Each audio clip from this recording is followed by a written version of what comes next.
Hello दोस्तों। पिछले class में हम लोगों ने पल्लव वंश को पढ़ा था और आज की क्लास में हम लोग 9वीं से 12वीं शताब्दी का चोल वंश को पढ़ने वाले हैं। तो चलिए क्लास को स्टार्ट करते हैं। अगर बात करें चोल वंश की, तो चोल वंश के जो शासक थे पल्लवों के सामंत थे। और जो 9वीं से 12वीं शताब्दी का चोल वंश है, इसकी स्थापना जो है विजयालय ने किया है। और विजयालय ने तंजौर, जो तमिलनाडु में है, तंजौर को अपनी राजधानी बनाकर शासन प्रशासन करना शुरू किया। और विजयालय ने तंजौर में ही दुर्गा देवी मंदिर का भी निर्माण करवाया। और जो विजयालय है, विजयालय को चोल वंश का द्वितीय संस्थापक भी कहा जाता है। फिर अगला शासक जो है, विजयालय के बाद अगला शासक जो है चोल वंश का, अगला शासक आदित्य प्रथम।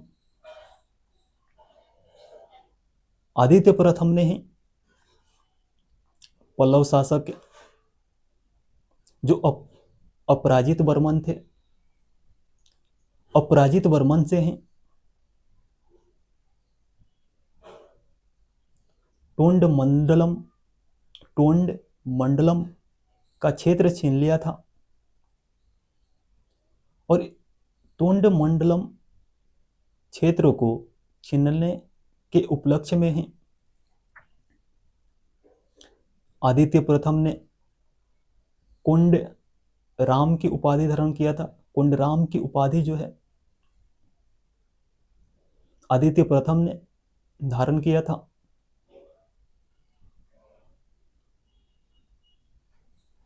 फिर अगला शासक जो है प्रांतक प्रथम बनता है।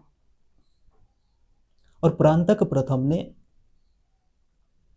पांड्य शासकों से मदुरई का क्षेत्र जीत लिया था, जिस कारण प्रांतक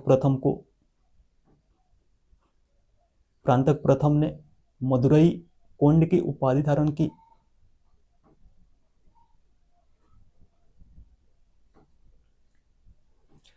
फिर अगला शासक जो है राजराज प्रथम बनता है, जिसका शासनकाल 985 ईस्वी से लेकर 1014 ईस्वी तक है। जो राजराज प्रथम है,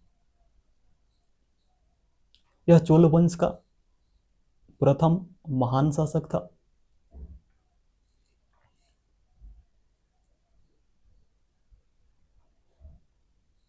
और जो राजराज प्रथम है, राजराज प्रथम शैव धर्म को मानते थे।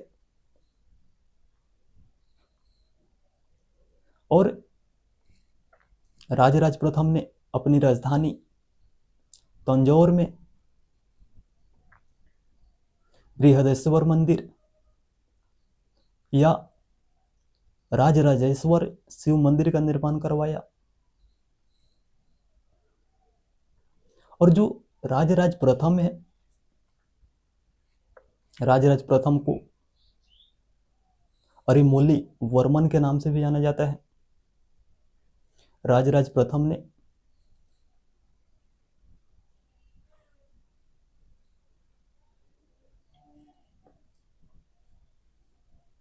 श्रीलंका के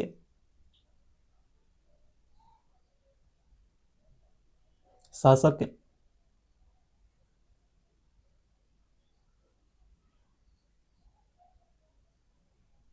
महेंद्रपाल पंचम को पराजित करके जो श्रीलंका का उत्तरी भाग था, यानी उत्तरी श्रीलंका को जीत करके अपने साम्राज्य में मिलाए। और साम्राज्य में मिलाने के उपलक्ष्य में राजराज प्रथम ने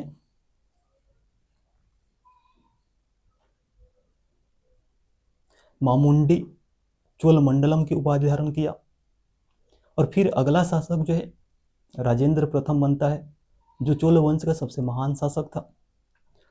और राजेंद्र प्रथम ने पूरे श्रीलंका को जीतकर अपने साम्राज्य में मिलाया। राजेंद्र प्रथम ने बंगाल का अभियान किया और इस समय बंगाल का शासक जो था महिपाल था। महिपाल को जैसे ही सूचना मिली कि राजेंद्र प्रथम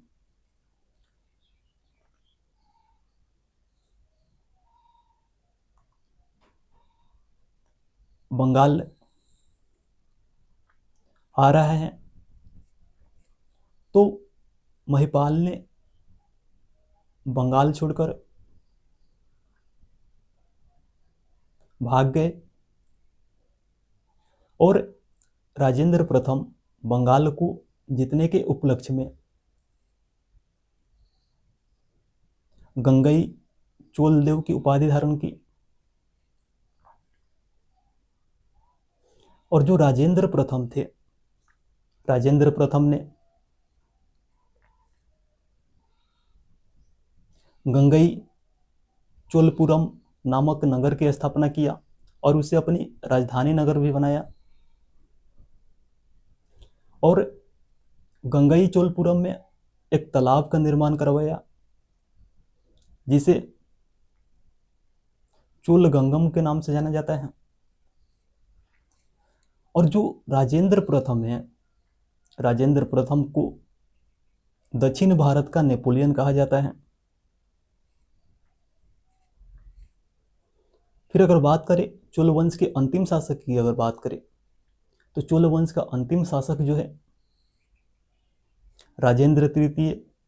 और राजेंद्र तृतीय ने पांड्य वंश की अधीनता को स्वीकार कर लिया। अगर बात करें चोल वंश की प्रशासनिक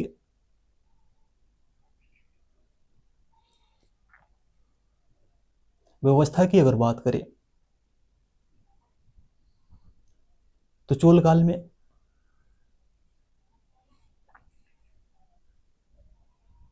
राजतंत्रात्मक एवं वंशानुगत शासन प्रणाली देखने को मिलता है। राजा को उनके कार्यों में सहयोग देने के लिए एक मंत्री परिषद होता था जिसे उडन कुटन कहा जाता था।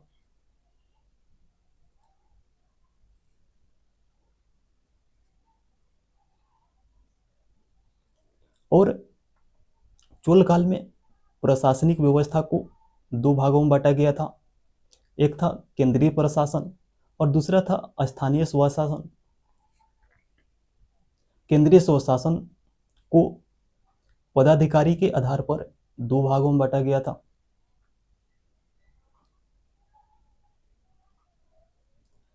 केंद्रीय प्रशासन में जो पदाधिकारी होते थे, पदाधिकारी को दो भागों में बांटा गया था।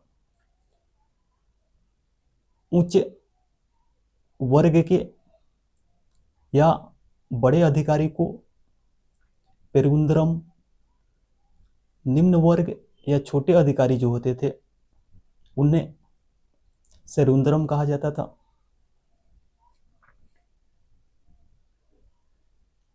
और जो संपूर्ण चोल साम्राज्य था, संपूर्ण चोल साम्राज्य को प्रांत में बांटा गया था।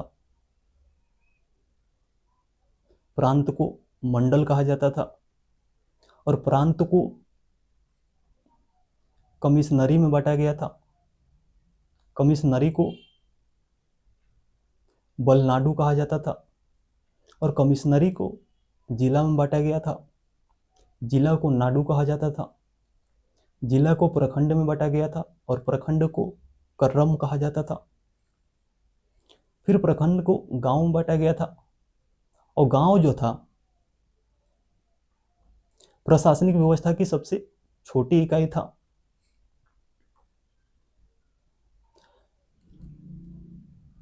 और जो स्थानीय स्वशासन है, चोल काल की प्रशासनिक व्यवस्था की सबसे प्रमुख विशेषता माना जाता है।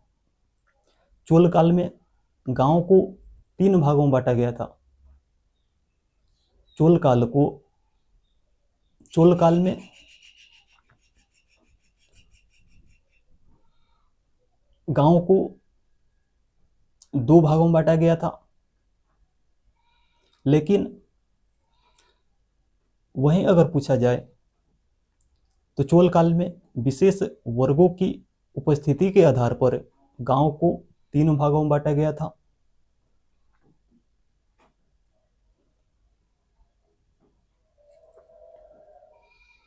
इससे पहले बात की है कि चोल काल में जो गांव होते थे, गांव को 2 भागों में बांटा गया था। एक था तनियूर और दूसरा था सेरूर। बड़े गांव को तनूर कहा जाता था और छोटे गांव को सेरूर कहा जाता था। और विशेष वर्गों की उपस्थिति के आधार पर गांव को 3 भागों में बांटा गया था। एक था और वैसा गांव जहां पर साधारण वर्ग के लोग रहते थे, उसे उर कहा जाता था।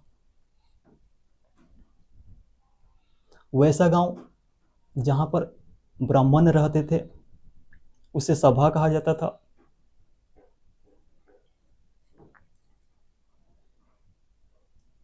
और वैसा गांव जहां पर व्यापारी रहते थे, उस गांव को नगरम कहा जाता था।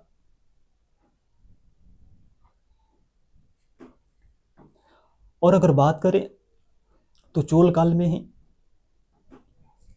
तमिल भाषा साहित्य का जो है सबसे अधिक विकास देखने को मिलता है। यानी तमिल भाषा साहित्य का विकास जो है चोल काल में ही हुआ है। अगर बात करें तमिल साहित्य के त्रिरत्न की, अगर बात करें तो तमिल साहित्य के त्रिरत्न कंबन, कुटन और पुगलेंडी को माना जाता है। कंबन, कुटन और पुगलेंडी को माना जाता है।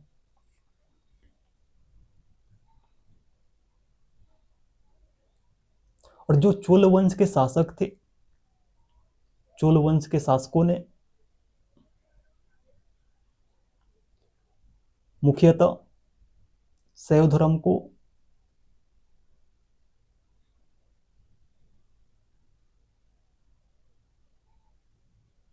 मानते थे। यानी चोल काल में शैव धर्म का विकास जो है देखने को मिलता है। यानी चोल काल में सबसे अधिक विकास जो है शैव धर्म का हुआ है। और शैव धर्म के साथ साथ में चोल काल में जैन धर्म, वैष्णव धर्म, बौद्ध धर्म का भी विकास जो है देखने को मिलता है।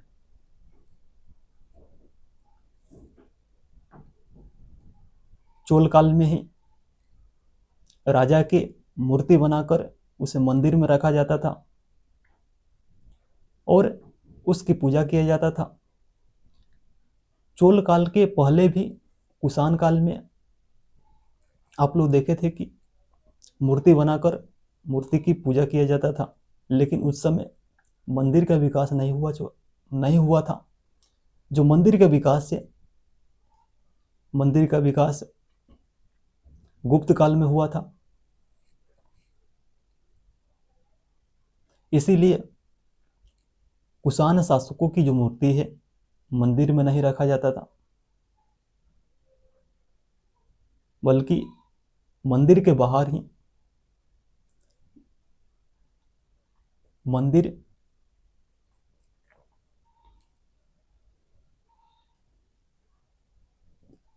ऐसा इसलिए कह सकते हैं क्योंकि कुषाण काल में मंदिर का विकास नहीं हुआ था।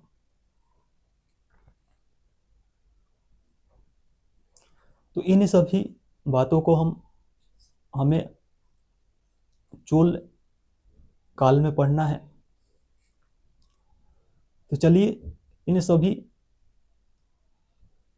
चीज़ों को हम लोग नोट कर लेते हैं।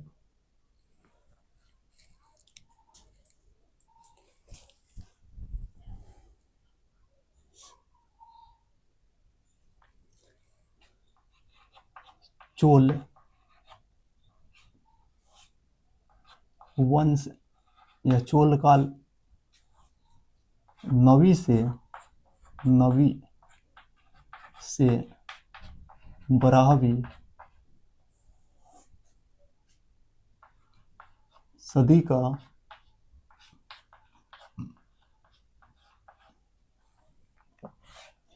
चोल वंश।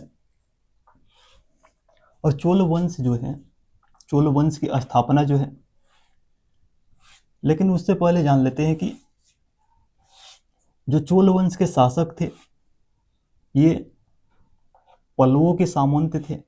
पल्लवों के, चोल वंश के शासक जो थे पल्लवों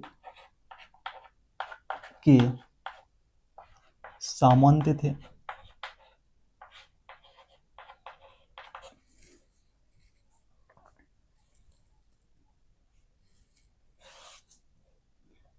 और चोल वंश की जो स्थापना है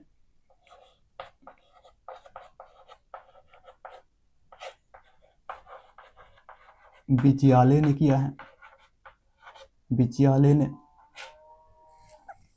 विजयालय को चोल वंश का द्वितीय संस्थापक भी कहा जाता है। चोल वंश का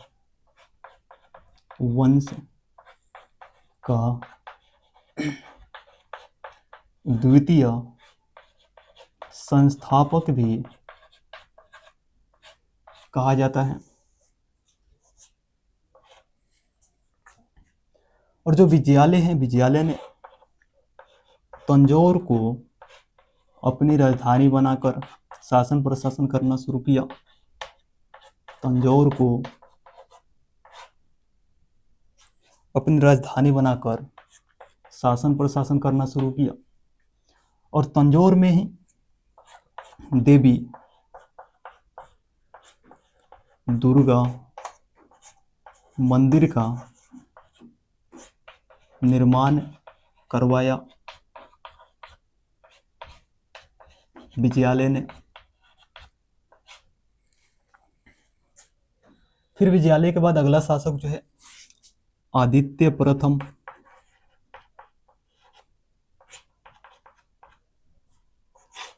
और जो आदित्य प्रथम थे, आदित्य प्रथम ने पल्लव शासकों से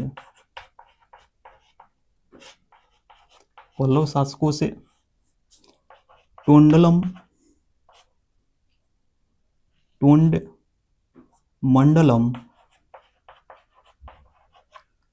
का क्षेत्र जो है छीन लिया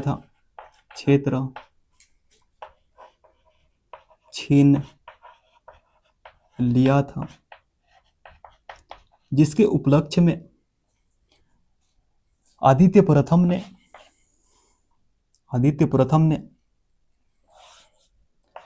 कोंडराम की उपाधि धारण किया था। उपाधि धारण किया था। फिर अगला शासक जो है परांतक प्रथम बनता है। और जो परांतक प्रथम ने पांड्य शासकों से मदुरई को जीत लिया था। मदुरई को जीत लिया था, जिसके उपलक्ष्य में परांतक प्रथम ने मदुरई कोंड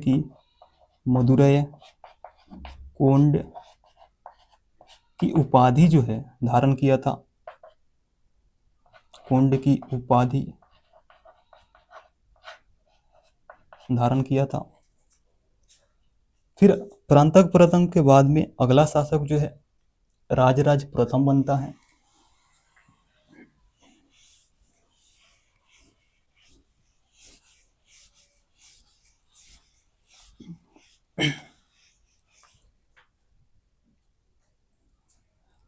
राजराज प्रथम। राजराज प्रथम को अरिमोल्ली वर्मन के नाम से भी जाना जाता है।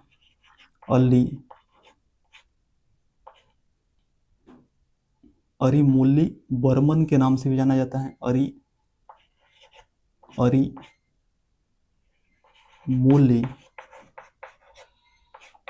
वर्मन के नाम से भी जाना जाता है। के नाम से भी जाना जाता है। और जो राजराज प्रथम है, चोल वंश के प्रथम महान शासक थे। चोल वंश के प्रथम महान शासक जो थे, राजराज प्रथम थे। और राजराज प्रथम ने अपनी राजधानी, राजराज प्रथम जो थे शैव धर्म को मानते थे, शैव धर्म को मानते थे। और इन्होंने अपनी राजधानी तंजौर में अपनी राजधानी तंजौर में बृहदेश्वर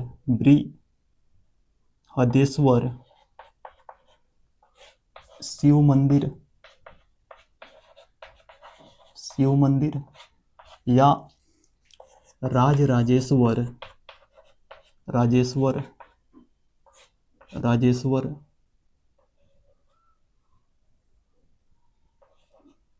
राजराजेश्वर मंदिर का जो निर्माण है राजराज प्रथम ने करवाया था। और जो राजराज प्रथम है, राजराज प्रथम ने उत्तरी श्रीलंका को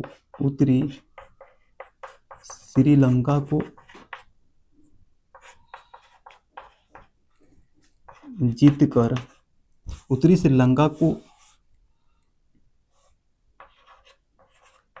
महेंद्र पंचम से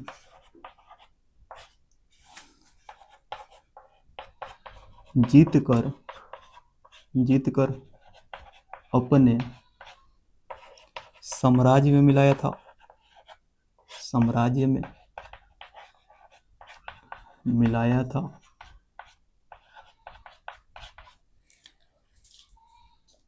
और उत्तरी श्रीलंका को जीतने के उपलक्ष्य में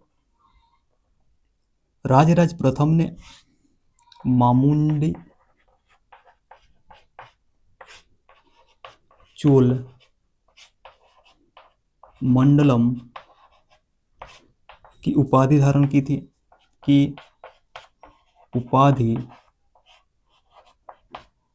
की थी। किसने? राजराज प्रथम ने। फिर अगला शासक जो है राजेंद्र प्रथम बनता है। राजेंद्र प्रथम। और जो राजेंद्र प्रथम है सबसे महान शासक था, चोल वंश का सबसे महान शासक था। कौन? राजेंद्र प्रथम। और राजेंद्र प्रथम ने पूरे श्रीलंका को जीतकर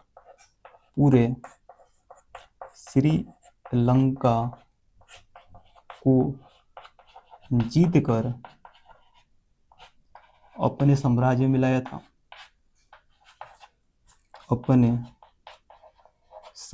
में मिलाया था। और राजेंद्र प्रथम ने ही बंगाल को जीतकर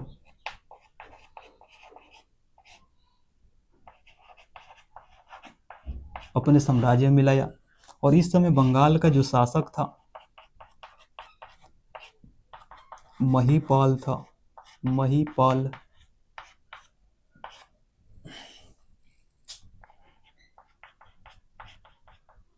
महिपाल जो है बंगाल छोड़कर भाग गया। और बंगाल को जीतने के उपलक्ष्य में राजेंद्र प्रथम ने गंगई चोल देव की उपाधि धारण की थी, कि उपाधि धारण किया था। और राजेंद्र प्रथम ने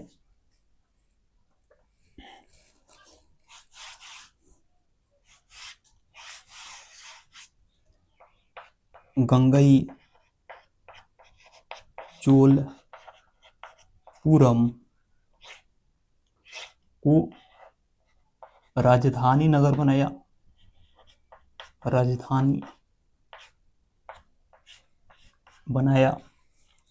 और गंगई चोलपुरम में एक तालाब का निर्माण करवाया।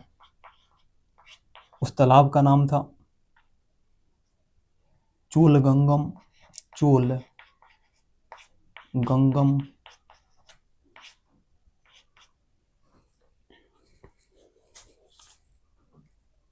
फिर अगर बात करें इस वंश के अंतिम शासक की, अगर बात करें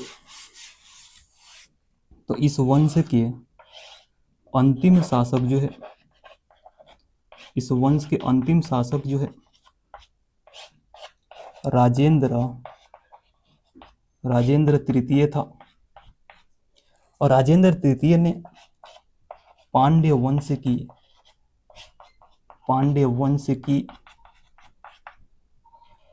अधीनता को स्वीकार कर लिया। फिर अगर बात करें चोलकालीन प्रशासनिक व्यवस्था की, अगर बात करें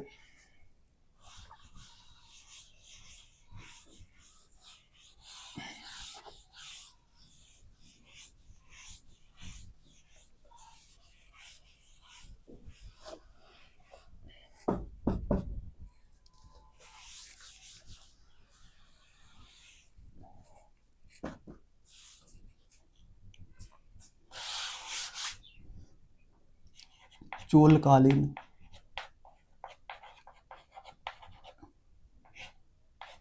प्रशासनिक व्यवस्था की अगर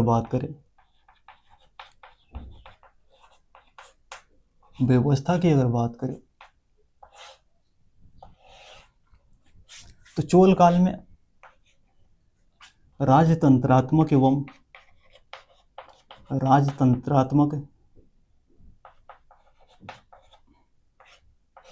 एवं वंशानुगत शासन प्रणाली जो है देखने को मिलता है। वंशानुगत शासन प्रणाली देखने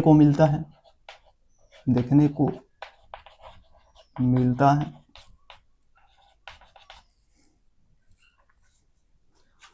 और इस समय राजा को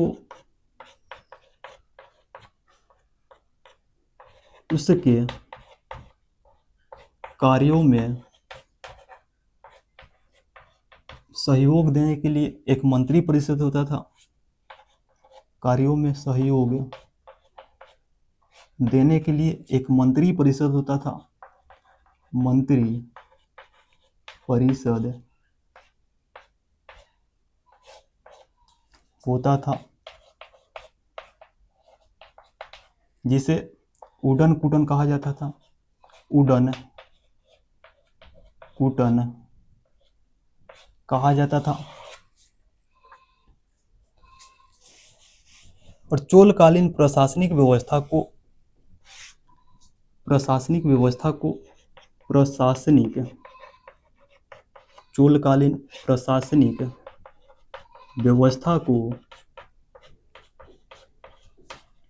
दो भागों में बांटा गया था। एक था केंद्रीय प्रशासन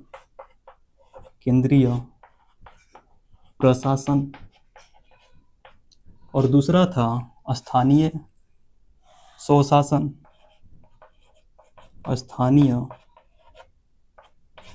स्वशासन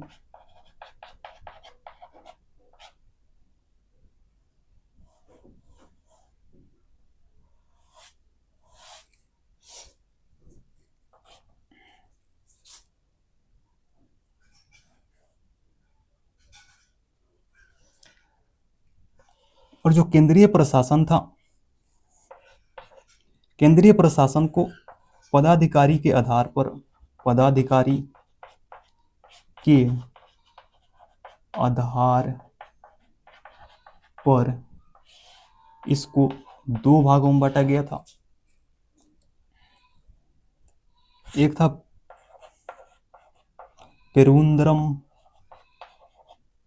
और दूसरा था सेरुंद्रम से रुंद्रम। उच्च वर्गीय या बड़े अधिकारी को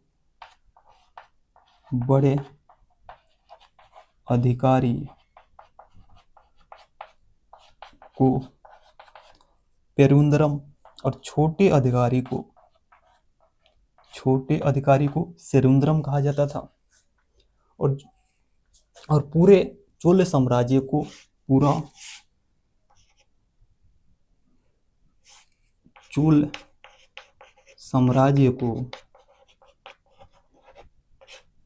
जो पूरा चोल साम्राज्य था, पूरे चोल साम्राज्य को प्रांत में बांटा गया था और प्रांत को मंडल कहा जाता था।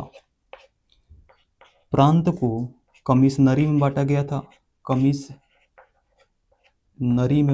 था, और कमिश्नरी को बल नाडु कहा जाता था। कमिश्नरी को जिला में बांटा गया था और जिला को नाडु कहा जाता था। जिला को प्रखंड में बांटा गया था, और प्रखंड को कर्रम कहा जाता था।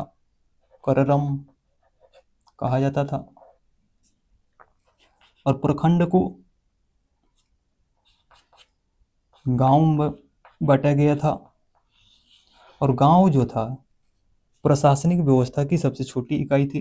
प्रशासनिक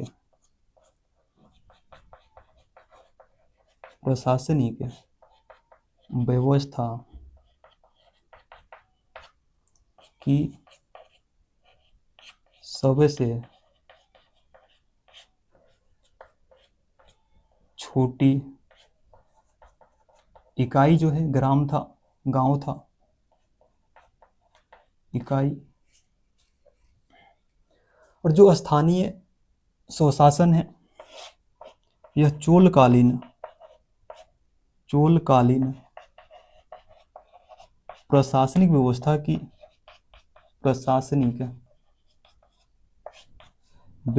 की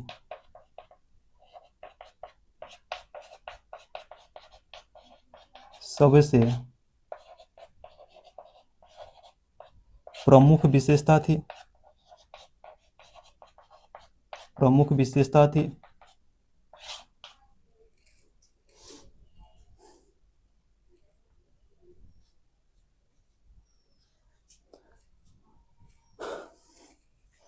फिर अगर बात करें तो चोल काल में गांव को दो भागों में बांटा गया था।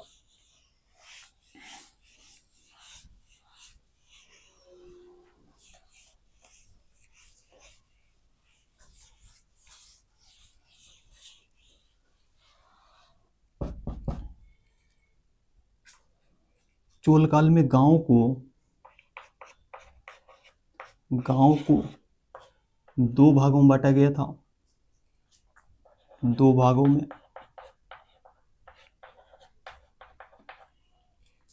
एक था तनिउर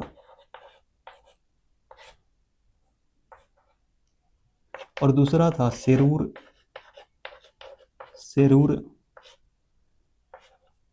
बड़े गांव को तनिउर कहा जाता था, बड़े गांव को तनिउर, और छोटे गांव को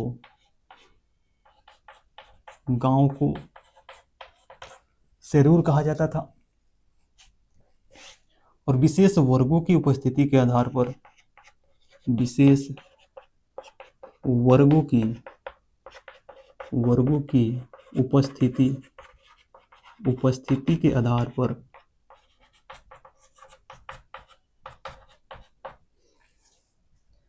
गांव को 3 भागों में बांटा गया था।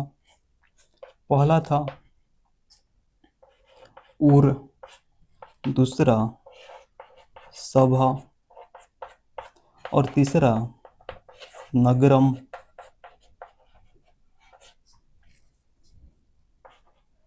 वैसा गांव जहां सर्वसाधारण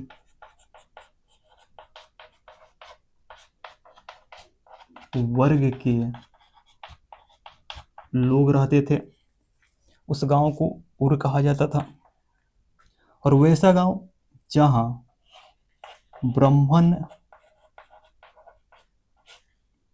रहते थे, उस गांव को सभा।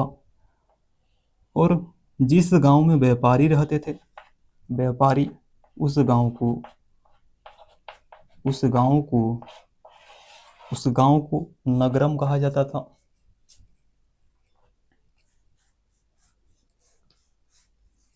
फिर अगर इसमें कुछ महत्वपूर्ण पॉइंट की अगर बात करें,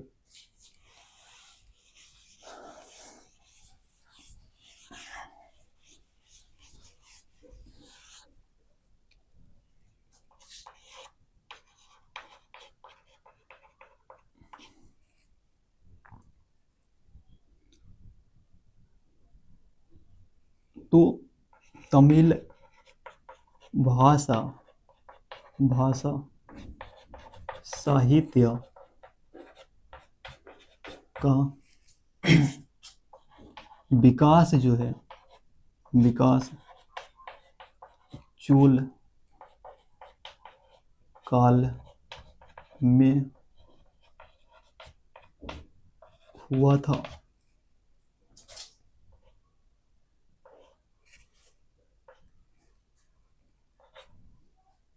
और दूसरा पॉइंट है,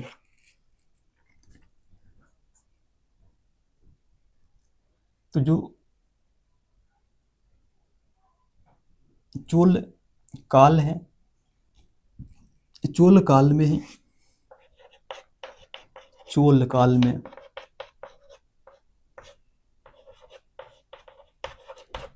चोल शासकों की मूर्ति बनाकर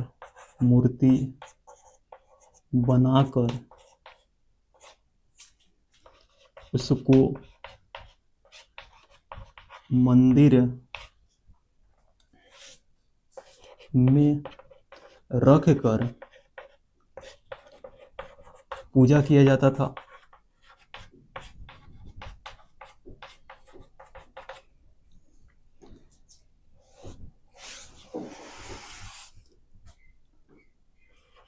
इससे पहले कुषाण काल में भी शासकों की मूर्ति बनाकर पूजा किया जाता था।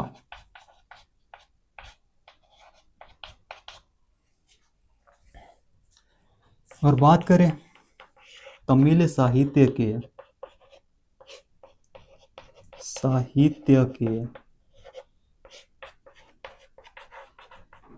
त्रिरत्न की अगर बात करें, तो तमिल साहित्य के त्रिरत्न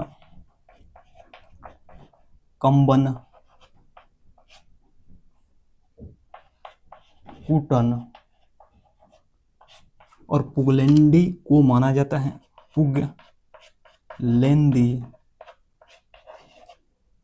पुगलेंदी को तमिल साहित्य का त्रिरत्न माना जाता है। माना जाता है।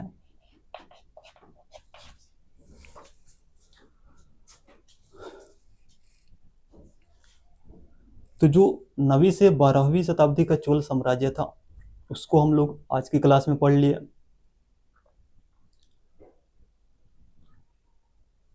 और अगले क्लास में हम लोग बादामी के चालुक्य